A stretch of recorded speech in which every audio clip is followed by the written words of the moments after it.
Shalom, salam sejahtera bagi kita semua. Perayaan Natal dan Tahun Baru kali ini merupakan momentum pengingat kebesaran kasih Allah yang senantiasa memberi kekuatan kepada bangsa Indonesia untuk bangkit dan terus bergerak maju, melewati berbagai tantangan demi menggapai cita-cita mulia Indonesia Emas 2045.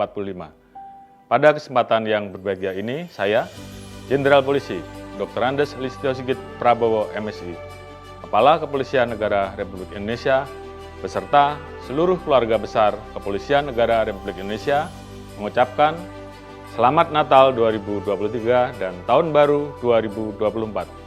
Semoga kasih setia Tuhan selalu melingkupi jiwa setiap insan untuk menebarkan cinta kasih kepada sesama, serta menghadirkan kebahagiaan dan ketentraman di dalam sanubari.